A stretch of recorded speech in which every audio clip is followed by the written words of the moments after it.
আসসালামু আলাইকুম। ষষ্ঠ শ্রেণীর সুপ্রিয় শিক্ষার্থীবৃন্দ, আজকে আমি তোমাদেরকে তোমাদের ইংলিশ ফার্স্ট পেপার যে বইটি রয়েছে সেই বইটির লেসন 1 থেকে সেকশন সি নিয়ে আলোচনা করব।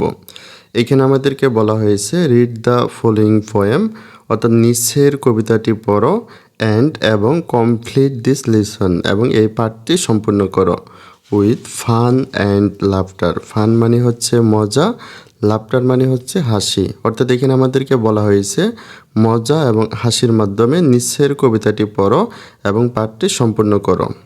এখানে আমাদের কবিতাটির নাম হচ্ছে লেটস প্লে, চলো খেলি। কবিতাটি লিখেছেন কেট গ্রিনওয়ে। কবিতাটিতে তিনি বলেছেন স্কুল ইজ ওভার, অর্থাৎ বিদ্যালয় ছুটি হলো। ও হোয়াট ফান, ও কি মজা। লিসন ফিনিশ, পাঠ শেষ হলো। প্লে বিগান, খেলা শুরু হলো।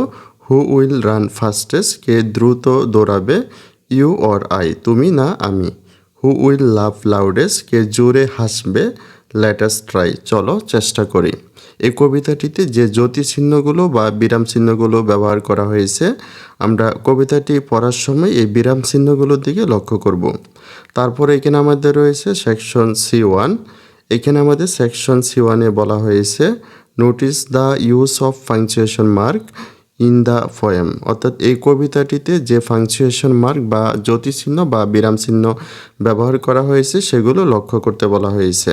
তারপরে বলা হয়েছে why are the exclamation mark, the question mark and the full stop use in this places, অর্থাৎ এই স্থানগুলোতে আমাদের এক্সক্লেমেশন মার্ক বা বিস্ময়কর চিহ্ন, কোয়েশন মার্ক বা প্রশ্নবোধক চিহ্ন এবং ফুল স্টপ কেন ব্যবহার করা হয়েছে। অর্থাৎ এখানে আমাদের এই কবিতাটিতে যে চিহ্নগুলো ব্যবহার করা হয়েছে, প্রথমে এখানে আমাদের এক্সক্লেমেশন মার্ক, তারপরে বলা হয়েছে কোয়েশন মার্ক, তারপরে বলা হয়েছে ফুল স্টপ। এই চিহ্নগুলো কেন এই কবিতাটিতে ব্যবহার করা হয়েছে সেটি আমাদের কাছে জানতে চাওয়া হয়েছে।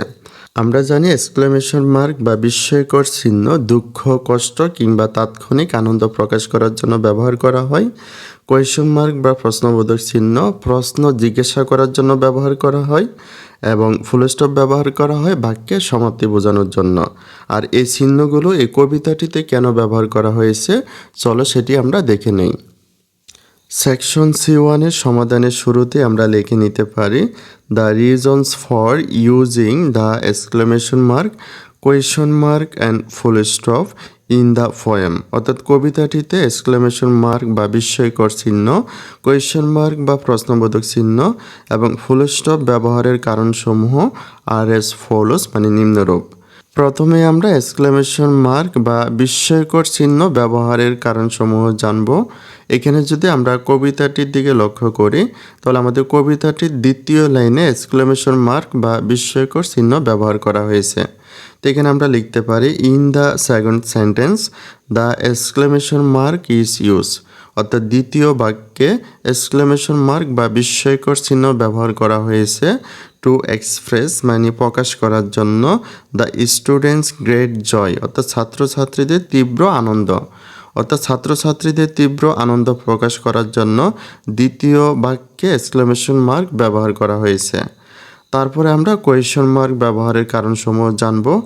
আমরা যদি কবিতাটির দিকে লক্ষ্য করি তাহলে আমাদের কবিতাটির ষষ্ঠ এবং সপ্তম বাক্যে প্রশ্নবোধক চিহ্ন বা কোয়েশন মার্ক ব্যবহার করা হয়েছে। তো এখানে আমরা লিখতে পারি in the sixth and seventh sentences, অর্থাৎ ষষ্ঠ এবং সপ্তম বাক্যে the question mark is use, question mark ব্যবহার করা হয়েছে টু আস্ক কোয়েশন, প্রশ্ন জিজ্ঞাসা করার জন্য। তারপরে আমরা সর্বশেষ ফুল স্টপ ব্যবহারের কারণসমূহ জানব। আমরা যদি কবিতাটির দিকে লক্ষ্য করি তাহলে এখানে আমরা লক্ষ্য করি আমাদের চতুর্থ বাক্য এবং অষ্টম বাক্যে ফুল স্টপ ব্যবহার করা হয়েছে।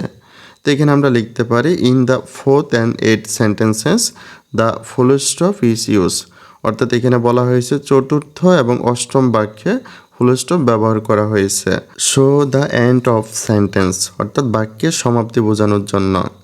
তারপরে আমরা ফাইনালি বলতে পারি ইনফ্যাক্ট, বস্তুত, every punctuation mark is logically use, অর্থাৎ প্রত্যেকটি পাংচুয়েশন মার্ক যৌক্তিকভাবে ব্যবহার করা হয়েছে ইন দ্য পোয়েম, এই কবিতাটিতে।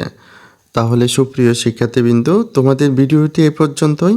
ভিডিওটি ভালো লাগলে অবশ্যই লাইক, কমেন্ট এবং শেয়ার করে পাশে থাকবে। সকলকে অসংখ্য ধন্যবাদ।